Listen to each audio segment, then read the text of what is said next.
Hello yours, welcome to Ajni Sudha all in one ఛానల్కి. నేను మీ ఆజ్ని సుధాకర్. ఇప్పుడు వచ్చేసి సాటర్డే మార్నింగ్ నుంచి నైట్ వరకు నా రొటీన్ అనేది చూసేయండి. ఇలా మార్నింగ్ లెగ్గానే ఇంకా సూర్యుడు అనేది వస్తున్నాడు కదా.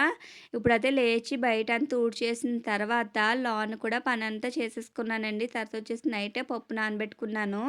చూస్తున్నారు కదా, ఇడ్లీకి అలాగే గార్లకి దోశలకు కూడా వేసాను. ఇవన్నీ కడుక్కుని ఇంకా గ్రైండర్ అనేది వెయ్యాలండి. టాస్క్ ఏంటంటే ఇవన్నీ పప్పు అంతా కడిగేసి గ్రైండర్‌మే. తర్వాత వచ్చేసి ఇలాగ బట్టలు కూడా నానబెట్టానండి. దుప్పటి నానబెట్టాను కాబట్టి వేడి నీటిలో పెట్టేసి అలాగే నానబెట్టి పెట్టాను. తర్వాత వాషింగ్ మిషన్‌లో అయితే వేసేస్తాను మళ్ళీని. జోష్ యూనిఫామ్ చూస్తున్నారు కదండీ! వైట్ యూనిఫామ్ చాలా నల్లగాని పట్టేసింది. కాలర్ దగ్గర కట్టాను. అది కూడా వదలాలి కాబట్టి బ్రష్ కొట్టేసి అదే వాషింగ్ మిషన్‌లో వేసేస్తాను. ఇలా అయితే పప్పు అంతా కడిగేసానండి. చూస్తున్నారు కదా! ఈ పప్పు అంతా కడిగినకి నాకు 1 అవర్ టైం పట్టింది. ఇలా బియ్యం కూడా కడిగేసిన తర్వాత వచ్చేసి దోసల్లోకి అటుకులైతే నానబెట్టుకుంటున్నానండి. రుబ్బడానికి కొంచెం టైం అవుతుంది కదా, అందులోకి అయితే అటుకులు నానిపోతాయి. ఇలా నానబెట్టుకున్నాను కదా, ఇప్పుడు వచ్చేసి గ్రైండర్ అయితే వేసేసుకుంటున్నాను. ముందు గారెల పిండి వేసేసుకున్నాను. తర్వాత వచ్చేసి ఇడ్లీ పిండి అయితే రుబ్బుకుంటున్నానండి. ఇలా రుబ్బినప్పటికీ టైం పడుతుంది కదా, ఇదంతా నలుగులోగా పిల్లలు ఇద్దరు కూడా స్నానం చేయించేసాను. సాటర్డే కాబట్టి తలస్నానం అయితే చేయించేసి ఇలా అయితే రెడీ చేశానండి. ఇంకా తల అనేది ఇంకా ఆరలేదు, ఇంకా తడిగానే ఉంది. ఇలా రెడీ చేసిన తర్వాత వాళ్ళిద్దరు, మా జోషికి సెకండ్ సాటర్డే కాబట్టి ఇంటికాడ ఉంటుంది. అందుకు కొంచెం లేట్గా లేచారు. వాళ్ళిద్దరు కూడా టిఫిన్ వేసి పెట్టాలి. హవ్యకైతే స్కూల్ ఉందండి, దాన్ని అయితే పంపించేస్తాను. ఇలా అయితే 3 పిండిలు అయితే రుబ్బేశాను. రుబ్బేసిన తర్వాత గ్రైండర్ అన్ని కడిగేసి సింక్ కూడా నీట్గా క్లీన్ చేసి పెట్టేసుకున్నాను.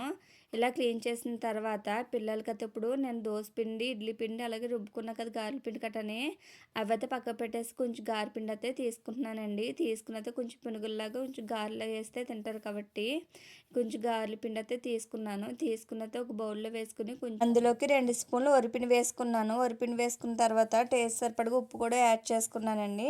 ఇలా యాడ్ చేసుకున్న తర్వాత చెయ్యి పెట్టేసుకుని మొత్తం కలిసే విధంగా కలుపుకోవాలి.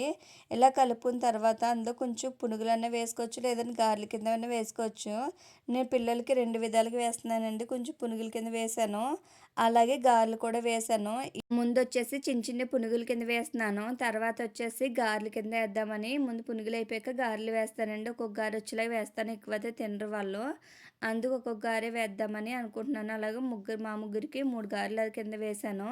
చూస్తున్నారు కదా, ఇలా 3 గారెలు వేసానండి. వేసేసి ఇట్లు కూడా తీసేసి ఒక ప్లేట్లోకి అయితే పెట్టేసుకుంటున్నాను. జోషికి, అవ్యకి అలాగే నాకు అనేది ఒక ప్లేట్లో పెట్టేసుకుంటున్నాను. ఇలాగా ఒక ప్లేట్లో పెట్టేసి వాళ్ళిద్దరికీ సమానంగా అయితే సర్దేశానండి. సర్దేసి అయితే పిల్లలకైతే ఇచ్చేసాను. ఇలా గారెలు, పునుగులు అలాగే వేసేసాను కదండీ! వేసినయి పిల్లలకైతే ఇచ్చేసాను. ఇలా కూర్చొని అయితే తినేసారు. చట్నీ వచ్చేసి పల్లీ చట్నీ చేశానండి ఇద్దరికిని. ఆళ్ళిద్దరైతే నంచుకుని అయితే తినేస్తున్నారు. టేస్ట్ అయితే చాలా బాగుంది. ఇలా తినేసిన తర్వాత అవ్యకి స్కూల్ ఉందని చెప్పాను కదండీ! జోష్ పాప అయితే అవ్యనైతే తీసుకువెళ్తుందండి. ఇక్కడి నుంచి అంగన్వాడీ అయితే దగ్గరే. తనవైతే తీసుకెళ్తానని అన్నది. తీసుకెళ్తుందండి. ఇలాగా చెల్లినైతే క్యారేజ్ పెట్టుకుని వెళ్తుంది. క్యారేజ్ ఏం లేదండి, ఒక వాటర్ బాటిల్ పెట్టేసి పంపిస్తుంది అంతే. ఫుడ్ ఏమి ఉండదంటే, ఎందుకంటే ఇంట్లో ఉన్నదనుకో నా బుర్ర తింటుంది. ఒక 2 అవర్స్ అన్నా నా పని అవుతుందని తనైతే స్కూల్ పంపించేస్తున్నాను. పంపించేసినాక ఇలాగ ఇద్దరు అయితే వెళ్ళిపోతున్నారు. చూస్తున్నారు కదా, జోళ్ళు వేసేసుకుని అక్క చెల్లెలు అయితే చేయి పెట్టుకుని అయితే వెళ్ళిపోతున్నారండి. ఇలా అయితే మా జోషి అయితే అంగన్వాడికి అయితే తీసుకెళ్తుంది. చూస్తున్నారు కదా, ఎంత ముద్దుగా అయితే ఇద్దరు నడుచుకుంటూ వెళ్ళిపోతున్నారు. వీళ్ళిద్దరు వెళ్ళిపోయిన తర్వాత అయితే పూజ అంతా కంప్లీట్ చేసుకున్నానండి. వాళ్ళు ఉన్నాను సోపు అయితే నాకు ఏది అవ్వలేదు, ఎందుకంటే పక్కన పిండి రుబ్బుకుంటున్నాను కదా. అదంతా అయిపోయాక తలస్నానం అని చేసి మొత్తం దీపారాధన వెలిగించానండి. తర్వాత వచ్చేసి అన్నం అయితే వండాను. వాళ్ళ అస్సలు పని తేలలేదు, ఎందుకంటే పప్పు అనేది నానబెట్టుకున్నాను, అలాగే మాఫ్ అంతా పెట్టుకోవాలి కాబట్టి దేవుడి దగ్గర కూడా దండం పెట్టుకోవాలి కాబట్టి అస్సలు పని అవ్వలేదు. ఇప్పుడు వచ్చేసి అన్నం ఒకటి వండాను, కర్రీ ఏమి వండలేదండి. ఇంకా ఉత్తిది ఏం తింటారని చిత్రాన్నం గుజ్జు కింద తాలింపు పెడదాం అనుకున్నాను. అందులో కరెంట్ పోయింది. ఇవాళ సెకండ్ సాటర్డే కాబట్టి కరెంట్ 10కి తీస్తాడండి. 3 కల్లా అస్సలు ఇవ్వలేదు, 3కి కూడా ఇవ్వలేదు. 3:30 అలా అయిపోయింది కరెంట్ ఇచ్చినప్పటికీ. ఇలా కరెంట్ వచ్చేదాకా వెయిట్ చేస్తే టైం వేస్ట్ అయిపోతుందని నేను చిత్రాన్నం గుజ్జుని తాలింపు పెడదాం అనుకుని దానికి మిక్స్ చేయాలి. అలా కాకుండా ఇలాగా ఉల్లిపాయ వచ్చేసి క్యారెట్ తురిమేసుకున్నాను. క్యారెట్ దాంతో తురిమేసుకుని అయితే ఇలా తాలింపు పెట్టేసుకుంటున్నాను. చూస్తున్నారు కదా, ఇక్కడ ఆయిల్ వేసుకుని ఆయిల్లోకి ఇప్పుడు శనగపప్పు, మినపప్పు, వేరుశెనగ గుళ్ళు, ఆవాలు అయితే వేసుకుంటున్నాను. వేసుకుని ఫ్రై చేసుకోవాలండి. మంట అనేది లో ఫ్లేమ్‌లో పెట్టుకొని ఫ్రై చేసుకోవాలి. ఈవెన్‌గా ఫ్రై అవ్వాలి. ఇలా ఫ్రై అయినలోగా మనకి అందులోకి మనం ముందుగా కట్ చేసుకున్నాం కదండీ! పచ్చిమిర్చి, అల్లం, ఉల్లిపాయ పేస్ట్ అనేది అందులో వేసేసుకోవాలి. అవి బాగా మగ్గనివ్వాలండి. పచ్చి వాసన పోయేదాకా ఫ్రై చేసుకోవాలి. నేను ఇలా క్యారెట్ తురుముతోటి తురుముకున్నాను కదండీ! ఉల్లిపాయ ముద్ద అనేది. ఆ ముద్ద మనం మిక్సీలో వేసుకోవాలి. అదే పచ్చిమిర్చి అలాగే ఉల్లిపాయ ముద్దని మిక్సీలో వేసుకుంటే టేస్ట్ బావుంటుంది. కరెంట్ పోయింది కాబట్టి నేను మామూలుగా క్యారెట్ తురుముతోటి తురిమేసుకున్నాను. అందులో కొంచెం పసుపు, ఉప్పు వేసుకున్నాను. కొంచెం కరివేపాకు కూడా వేసుకున్నానండి. కొత్తిమీర వేసుకున్నాను. వేసుకుని ఒకసారి ఫ్రై చేసుకోవాలి. ఫ్రై చేసుకున్నాక స్టవ్ ఆఫ్ చేసుకుని అది బాగా చల్లారనివ్వాలండి. చల్లారేదాకా కూడా అలాగే ఉంచిన తర్వాత నిమ్మరసం అనేది యాడ్ చేసుకోవాలి. దీనికి కొంచెం వచ్చేసి ఆయిల్ అనేది ఎక్కువ పడుతుంది. ఇలా బాగా చల్లారింది కదా! చల్లారాక అందులోకి నిమ్మరసం అనేది యాడ్ చేసుకోవాలండి. చూస్తున్నారు కదా! ఇందులోకి నిమ్మరసం అనేది ఒక 3 కాయల దాకా పిండుకొని పెట్టుకున్నాను రసం అనేది. ఆ రసం అనేది అందులో వేసేసుకోవాలి. వేసుకున్న తర్వాత ఒకసారి కలిపేసుకుని మనం గుజ్జు కింద రెడీ చేసుకున్నాం కదా! దాన్ని రైస్‌లో వేసి కలుపుకుంటే టేస్ట్ అయితే చాలా చాలా బావుంటుందండి. మన నిమ్మకాయ పులిహోర కన్నా ఈ టేస్ట్ అనేది ఇంకా బావుంటుంది. ఇప్పుడొచ్చేసి ఒక బౌల్‌లోకైతే తీసి పెట్టేసుకుంటున్నాను దాన్ని. మనకి ఎంత కావాలో అంత క్వాంటిటీ మనం కలుపుకుంటే సరిపోద్దండి. ఇలా స్టోర్ చేసుకుంటే 1 వీక్ దాకాడన్నా ఉంటుంది. టేస్ట్ అయితే చాలా బావుంటుంది. పిల్లల లంచ్ బాక్స్‌లో కూడా చాలా టేస్టీగా ఉంటుంది. ఇలా కలుపుకున్నాం కదా! కొంచెం గుజ్జు వేసుకుంటున్నానండి. గుజ్జు వేసుకుని ఒకసారి కలిపేసుకుంటున్నాను. ఇలా కలిపేసుకుని మన పిల్లలకి ఎప్పుడైనా కూడా లంచ్ బాక్స్‌లో పెట్టాలంటే పెట్టుకోవచ్చు. చాలా టేస్టీగా ఉంటుంది. ఇలా కలిపేసిన తర్వాత పిల్లలకైతే ఇచ్చేస్తున్నాను. కొంచెం పెరిగేసి తినొచ్చు. లేదంటే పల్లీ చట్నీ వేసుకున్న టేస్ట్ అయినా బావుంటుంది. ఇలా కలిపేసిన దాన్ని పిల్లలకైతే ఇచ్చేస్తున్నాను. ఇలాగా జోష్‌గా అయితే ప్లేట్‌లో పెట్టి దీనికి గిన్నెలో ఇచ్చేస్తున్నానండి హవ్యకి. ఎందుకంటే ప్లేట్‌లో అయితే వంపుతూ తింటుంది. ఆళ్ళకి ఎట్టేసిన తర్వాత నాకు ఓ ప్లేట్‌లో పెట్టేసుకుని ఇక్కడైతే మేమందరం ముగ్గురు కూర్చొనైతే తినేస్తాం. మా హస్బెండ్ అయితే లేరు కదండీ! డ్యూటీకెళ్ళిపోయారు ఆయన ఫస్ట్ షిఫ్టు. అందుకు మేము ముగ్గురు కూర్చొనైతే తినేస్తున్నాం ఇక్కడ. ఇలా తినేసిన తర్వాత పిల్లలిద్దరూ కొంచెం పడుకున్నారండి. పడుకొని లేచాకతే మా హస్బెండ్ వచ్చాక ఎప్పటినుంచో అడుగుతున్నారు పార్క్‌కి తీసుకెళ్ళమని. పిల్లల్నిద్దరిని పార్క్‌కి తీసుకెళ్ళాము. ఇలా తీసుకెళ్ళైతే ఇక్కడ పిల్లలు ఉయ్యాల ఆడుకుంటున్నారు. అలాగే జారుబలు జారుతున్నారు. చాలా ఎంజాయ్ చేశారండి. చాలా రోజులైపోయింది మేము వచ్చి పార్క్‌కి. అలా కాదని తీసుకెళ్ళమంటే తీసుకువెళ్లారు.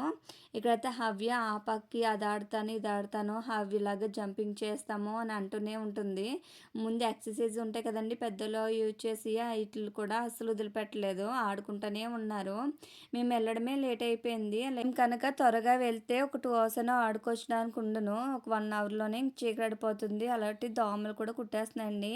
ఇంకెందుకు వెళ్ళిపోదామని అంటే త్వరగా కొంచెం పాడేసుకుని అది ఎక్కుతారు, ఇది ఎక్కుతారు అన్నీ కూడా ఎక్కేసి మేమైతే మళ్ళీ ఇంటికైతే బయలుదేరిపోయాము. వచ్చేస్తుంటే మళ్ళీ అది ఎక్కేసి మళ్ళీ దాని మించి మళ్ళీ జారుతున్నారు. మా హవ్య అయితే ఇంటికి అస్సలు రానని. చూస్తున్నారు కదా! నేను రాను అంటేనే పడుతుంది ఇంకా ఆడుకుంటానని. వెళ్ళిపోతున్నా వద్దు, వద్దు, వద్దు అని ఆళ్ళ డాడీని కొడుతుంది. అలా అస్సలు మాట వినలేదు. ఏదో నచ్చచెప్పి ఐస్‌క్రీమ్ అలాగే చాక్లెట్‌లు కొనిస్తానంటే అప్పుడు ఎక్కిందండి. అప్పటిదాకా బండెక్కలేదు. మేము బండెక్కేసి ముందుకొస్తుంటే మార్కెట్ అస్సలు ఖాళీ లేదండి. మర్నాడొచ్చేసి శివరాత్రి కాబట్టి మార్కెట్ అంతా బండ్లతోటి, జనాలతోటి చాలా రద్దీగా ఉంది. బండ్లు వెళ్ళడానికి కూడా ఖాళీ లేవండి. అంత రద్దీగా ఉంది. ఇలా వచ్చేస్తున్నారు. మర్నాడొచ్చేసి శివరాత్రి కదండీ! టెంపుల్ దగ్గర ఎంత బాగా డెకరేషన్ చేశారో. ఇలా వచ్చేసిన తర్వాత మళ్ళీ మన రొటీన్ పని మనం చేసుకోవాలి కదండీ! ఎంత బయటికెళ్ళినా కూడా మన ఇంట్లో పని మనకి ఉంటూనే ఉంటుంది కదా! ఈవినింగ్ అయితే మన చిత్రాన్నం కలుపుకున్నాం కదా! అందులోది కొంచెం మిగిలిందండి. ఆ మిగిలిన దాన్ని ఒక కప్పులోకైతే ఊడ్చేసుకొని పక్కకు పెట్టేసుకున్నాను. ఆ గిన్నెలన్నీ తీసుకెళ్ళైతే సింక్‌లో పెట్టేసిన తర్వాత మార్నింగ్ కడిగి ఆరబెట్టిన గ్రైండర్ అనేది తీసేసి దాని ప్లేస్‌లో అయితే అది పెట్టేస్తున్నాను. గిన్నెలైతే స్టార్ట్ చేశానండి తోమబోతని. చాలా గిన్నెలున్నాయి కదా! ముందు గిన్నెలు తోమేసి తర్వాత అయితే టిఫిన్ సెక్షన్‌కి అయితే వెళ్దామని త్వరగా అయితే గిన్నెలు తోమేశాను. ఇలా అయితే మొత్తం బుట్టంతా నిండిపోయిందండి. అన్ని గిన్నెలున్నాయి. సింక్ కూడా నీట్‌గా క్లీన్ చేసేసుకున్నాను.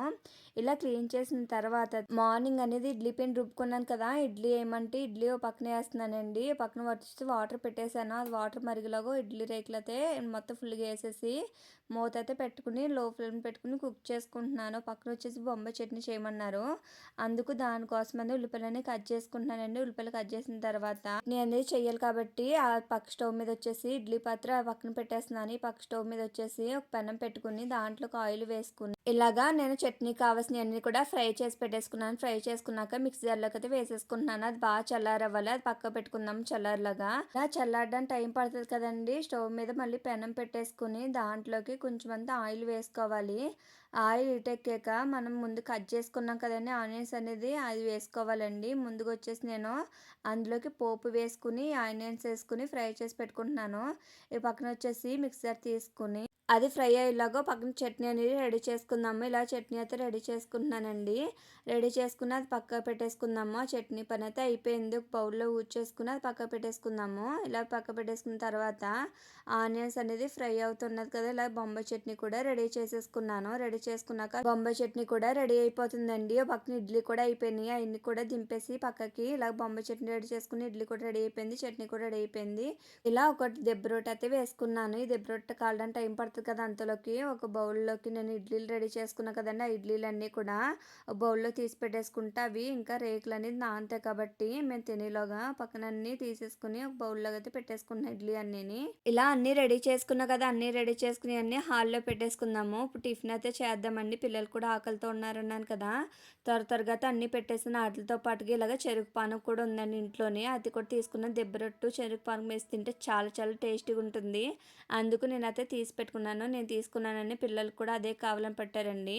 ఇలా అయితే మేమందరం కూర్చొని అయితే టిఫిన్ కంప్లీట్ చేసేసాము. తర్వాత వచ్చేసి బొంబాయి చట్నీ అయితే కొంచెం మిగిలింది. చట్నీ కూడా ఉంది. అందులో స్పూన్స్ అన్నీ తీసేసి బొంబాయి చట్నీ అయితే ఒక బౌల్‌లో తీసేసుకొని ఫ్రిడ్జ్‌లో అయితే పెట్టేసుకున్నాను.